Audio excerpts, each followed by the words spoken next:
¿Qué tal? Esta es mi columna semanal para historiadores llamada La historia viva de Gaza, la humanidad ante el espejo. Una niña palestina camina entre ruinas. Tiene la piel cubierta de polvo y los ojos abiertos de par en par como si acabara de ver el fin del mundo. Sus pies descalzos pisan vidrio, metal retorcido, juguetes calcinados, escombros. En una mano sostiene un cuaderno chamuscado, las páginas aún huelen a humo. En la otra un pedazo de pan endurecido. Al fondo, otros niños jalan una lona que se asoma entre los restos de un edificio derrumbado. Un padre avanza tambaleante con lo que fue su hijo vivo, un cuerpo envuelto en una cobija deshilachada, sostenido contra el pecho como si el calor pudiera devolverle el alma. El aire está espeso, saturado de polvo y ceniza. Huele a cemento roto, a sangre seca, a miedo antiguo. Entre los escombros, los ladridos de un perro se mezclan con el zumbido de los drones, sonidos de un cielo que no protege sino acecha.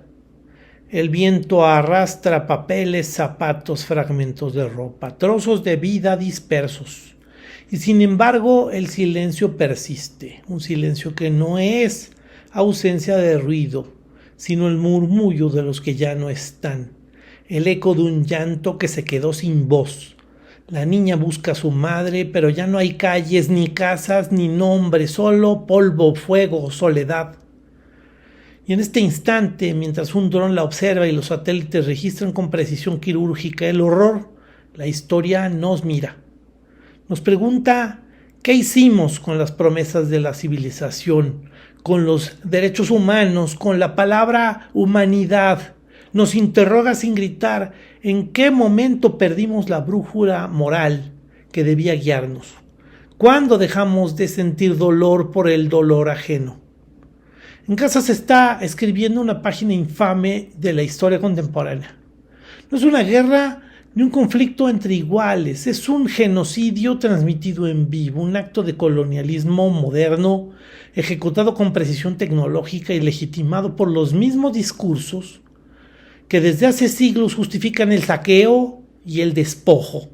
Israel actúa como heredero de aquel mundo que se enriqueció sobre la ruina de otros pueblos y aún pretende cubrir su violencia con la mano de la civilización.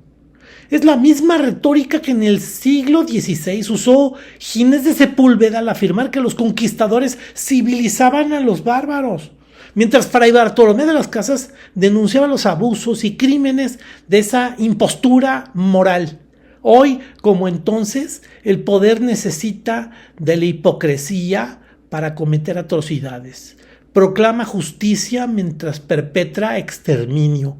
Invoca la defensa propia mientras ocupa, despoja y destruye.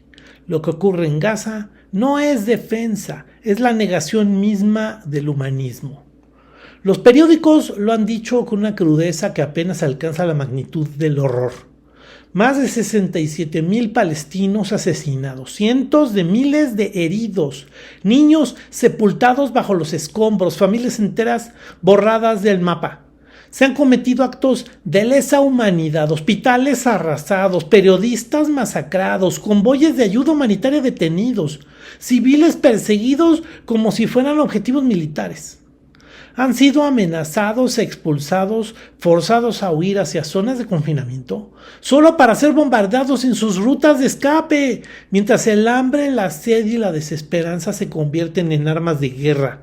Una ciudad que ya vivía entre muros, humillaciones y escasez, ha sido finalmente reducida a polvo. Israel, con el respaldo financiero y militar de Estados Unidos, ha transformado la ocupación en una empresa de limpieza étnica, ejecutada con un lenguaje hipócrita de una seguridad nacional, del supuesto derecho a existir.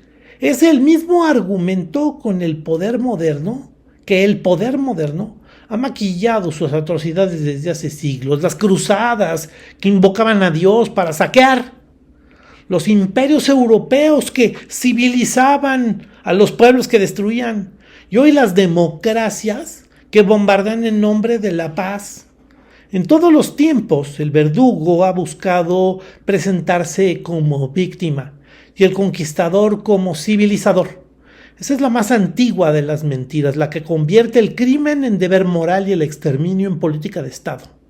No es casual que Donald Trump, símbolo del cinismo contemporáneo, de la prepotencia más evidente, de la soberbia más indignante, Trump sea el telón de fondo de este desastre moral. El magnate que convirtió la mentira en método, convirtió la violencia en espectáculo y encarna el rostro patológico de un imperialismo del siglo XXI, fruto más logrado del neoliberalismo. Un poder sin conciencia, una economía sin ética, una palabra sin verdad, un orgullo de la ignorancia, presumiendo su estupidez, su ausencia de razonamiento, su carencia de empatía y su inmoralidad como virtud. Su discurso, como el de tantos líderes que lo imitan, no buscan la paz, buscan la administración del caos. No aspira a la justicia, busca conservar el orden desigual del mundo. Un mundo de aparente estabilidad en la que basan su acumulación y su enriquecimiento irracional. Bajo la sombra del millonario, la diplomacia se degrada en chantaje, la mentira se vuelve mercancía y la lambisconería una virtud recompensada. La dignidad ya no abre puertas, estorba. En este nuevo orden, la sumisión es mérito, la hipocresía estrategia y la verdad un estorbo incómodo que se elimina con un tuit. Trump representa la consagración del ego como política, la codicia como destino, la mentira como estructura del poder global. Su figura no es un accidente histórico, es un síntoma. Y lo más terrible es aquello que revela una civilización que ha perdido el alma, que ha hecho de la impunidad una forma de gobierno y del espectáculo del sufrimiento una costumbre aceptada. Vivimos en la era de la transmutación moral, donde los valores se invierten y la paz se reviste de normalidad. El racismo se considera opinión, el clasismo se exhibe como distinción, el desprecio se convierte en signos de éxito. En este mundo invertido, la inhumanidad se vuelve virtud, la empatía debilidad y la arrogancia una forma de identidad. Es el triunfo del cinismo sobre la conciencia, la hora en que el alma colectiva abdica y el poder celebra su vacío. Desde la perspectiva de una conciencia histórica lúcida, esa que en Historiador buscamos compartir cada semana, Gaza no es un hecho aislado, es el espejo que refleja el siglo XXI traicionando los ideales ilustrados, los logros éticos y sociales que la humanidad conquistó con tanto dolor desde el siglo XVIII. La Revolución Francesa proclamó la libertad, la igualdad, la fraternidad. Sin embargo, las democracias que se dicen herederas de aquel juramento miran hacia otro lado mientras se asesina a un pueblo entero. El nunca más pronunciado tras Auschwitz se ha vaciado de sentido.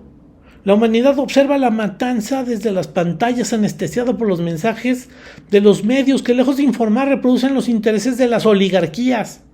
Los gobiernos negocian el precio del silencio y quienes deberían defender la vida y la dignidad humana respaldan a Israel y a Trump, traicionando el legado moral de la modernidad. En Gaza se muestra una vez más que la tecnología, el derecho, los medios y la diplomacia pueden convertirse en cómplices del crimen cuando se subordinan al poder económico y militar.